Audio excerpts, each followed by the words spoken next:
Welcome to Canada, to the province of Quebec, and more specifically, Montreal, the fourth largest French-speaking city in the world.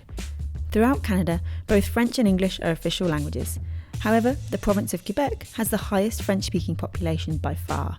According to the 2016 census, over 23% of Montrealers speak in a mother tongue other than English or French, and nearly 146,000 people declared to have two or more first languages. Montreal is famously bilingual, with French and English being those two languages that make up the bilingualism here. But you know what, as we came here and spoke to more and more people and local Montrealers and language enthusiasts here, we discovered actually it's so much more. It goes beyond bilingual. And then that became really the focus for this film.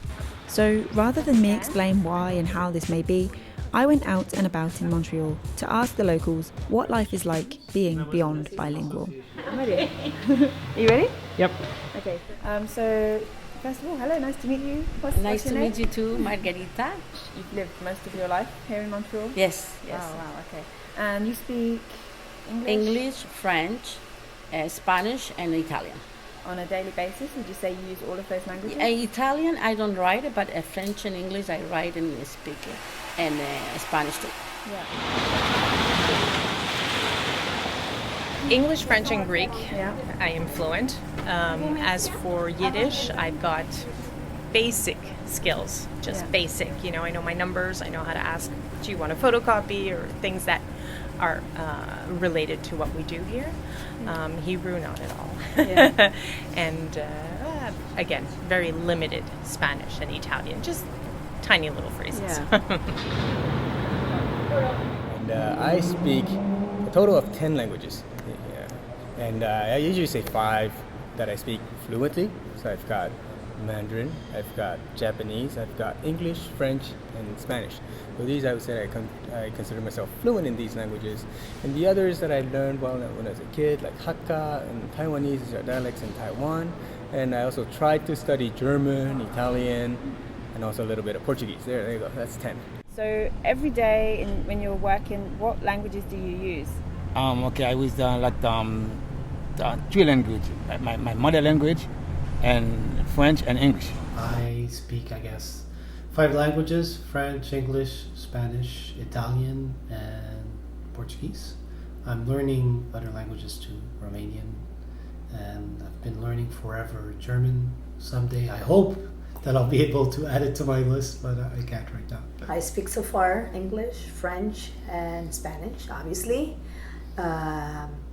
I guess it would be an A2 for Italian, and I'm seriously learning Portuguese as well. Where I work is in the east of Montreal, and a lot of people, they just speak French. So it's a big salon. So, and it's one side is for men and one side is for women. And the side of men, they only speak French. So a lot of time I have to do I have to translate for them. Oh, okay. English, French. Right, Because they only speak French. Like Spanish. Translating Between French, they only speak French. So some people, they come from Ontario, and they have to speak English. So they call me and say, "Oh, I need your help." Oh, cool. So you kind of like, as well as doing the hairdressing, talking to customers. Yeah, that's what I tell my boss. I think people. you need to pay me for that too. Yeah. I run a family-run business. It's a photocopy / office supply, school supply, stationery store. It's in the Myland area, which is a very unique area of Montreal. I wouldn't even know how many different cultures and languages that are spoken in this area, but there's quite a few.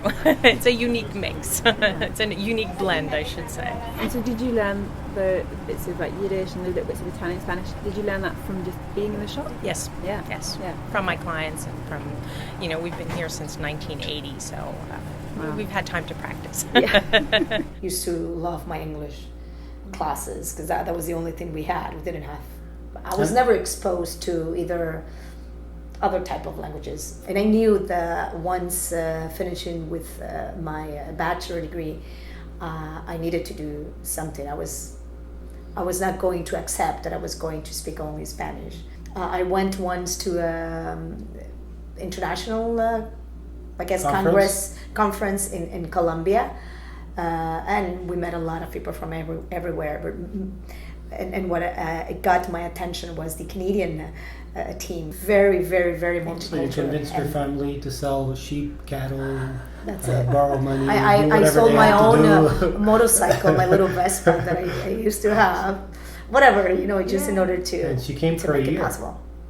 And stayed. Yeah, and I'm the person that picked her up. And That's it. It took. Because I was in that was his student fault. association too. Yeah, that's it. So- That's it. So that's how we met. Moving to another country with a different language can be a challenge. So during our conversations, I wondered if having to learn one new language was hard enough, how difficult would it be to learn two or more? Et moi aussi, j'ai appris français à l'Europe, donc j'ai appris le français de la France et de Belgique, etc. Mais quand je parle avec les gens ici à Montréal, pour moi c'est difficile quelquefois à comprendre. C'est le même pour vous ou pas? Oui, c'est pareil. Quand j'étais arrivé ici en 1993, c'était comme pareil, que je passais comme 2 ou 3 ans, j'arrive même pas à comprendre les jouals, parce que les jouals, là, quand ils parlent, là, comme je disais tout à l'heure, c'est comme ils disent qu'au lieu de dire, ok, qu'est-ce que tu fais, ils disent, qu'est-ce que tu fous? Ok, alors au lieu de dire, moi là, ils disent, muelo, c'est ça la différence que j'arrive pas à comprendre. Mais à un certain moment donné, maintenant, j'ai 25 ans ici, là, je comprends qu'est-ce que... Oui, oui. Yeah.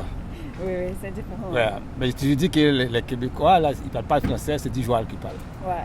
Entonces, español es su lengua nativa. Español es mi lengua maternal. Maternal porque nací en Chile y vine aquí a los 25 años como turista un mes y ahí me quedé. No volví. Oh, wow. Ya no volví y me casé y tuve hijos aquí.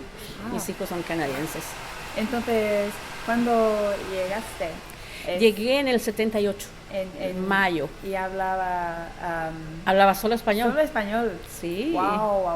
Sí, pero fui a la escuela, el gobierno te paga el francés, sí. Y después el inglés hice summer courses y intensivos y aprendí el inglés porque tenía que trabajar y hablar con las clientas. Sí. She was so determined when she came to learn French and English that when we first met, I spoke Spanish.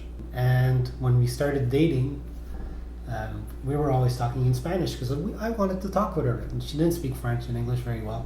And at a certain point she said, Joey, I'm sorry, but this is not working out. We're going to have to break up. My parents didn't spend a lot of money for me to come here and get a boyfriend and just speak Spanish. I need to learn French and English. And I remember she told me, I can only see you 2.5 times per week. I said, how do you get to half? Well, we'll see. We'll sort it out. Because one day was 2 or 3 hours, the other one was only whatever. Next time you see me or next time we see each other, it has to be in English. And if it's going to, even if it's hard for you, you will have to be... That's it. Very patient with me, but we're going to do it. And we did it. And that's it. The result is, I think your level of English and your level of French is very, very good. And I'm proud of you for reaching that. But what about the challenge of raising children bilingually? I spoke to Tetsu about how he's raising his children not only bilingually, but with an understanding of 5 languages. Growing up in an environment, in a multilingual environment, is really what I'm trying to replicate for my own kids right now. So I always speak to them in Mandarin, my father also, and then my wife, who's Japanese, and my mother, Japanese, they speak to them in Japanese. And then obviously living in Quebec, they go to a French daycare.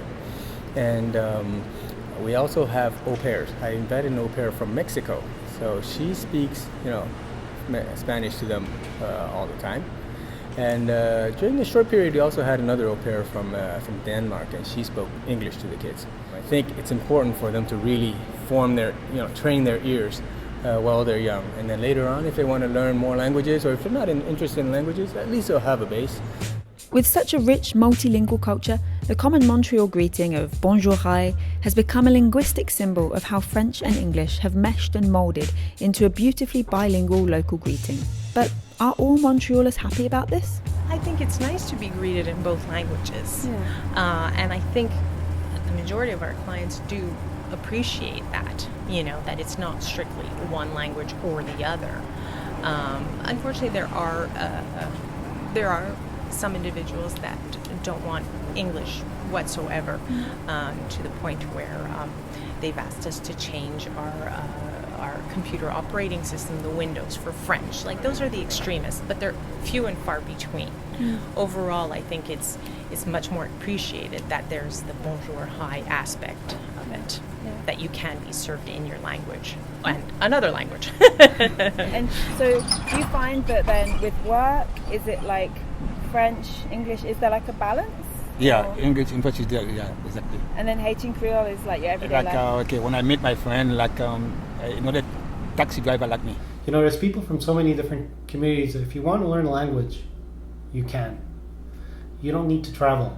You just need to find out where that community is and go there.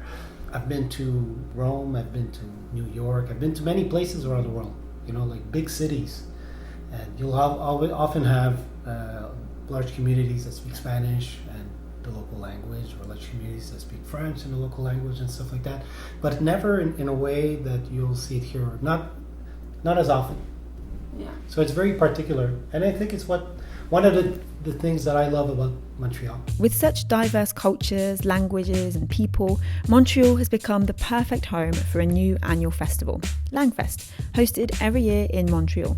Well, let me tell you about the biggest gathering of language lovers in North America. It's called Langfest. Whether you're learning your second language or your 20th language, there will be folks here that you can meet and have fun with and learn from and get inspired. This is the place where everybody supports everybody, because we all know what it takes, the hard work to go through to learn languages. Really, in one word, it's a big festival for anybody who loves anything related to languages.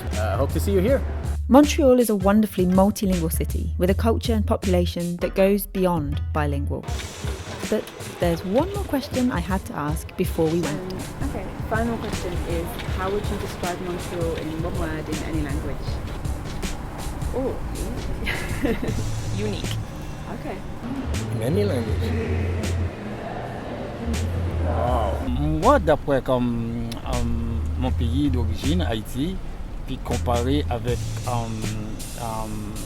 Montréal, le Canada, là, c'est beaucoup différent. Si comme moi, c'est comme quelqu'un qui a besoin de pays pour vivre, là, le Canada, pour moi, c'est un beau pays à vivre. Beautiful. I love Montreal. Yeah, I love Montreal. I guess it would be la joie de vivre. Is it la joie de vivre? Joie de vivre. Joie de vivre. Well, that's true. I mean, multiculturalism is really the word that it just pops to mind. Nobody, thinks twice about whether you're actually a Canadian or not.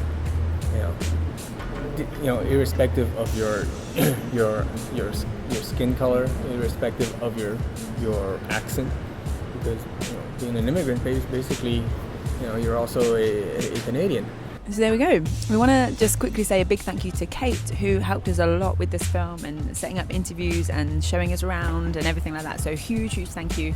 And thank you, of course, to everyone who was interviewed and agreed to be interviewed. And, people that we approached on the street completely randomly and unexpectedly. So thank you to everyone as well in the video. Hope you enjoyed this video. And as always, remember to subscribe for regular language learning videos. I'll see you very soon. Thank you. Bye.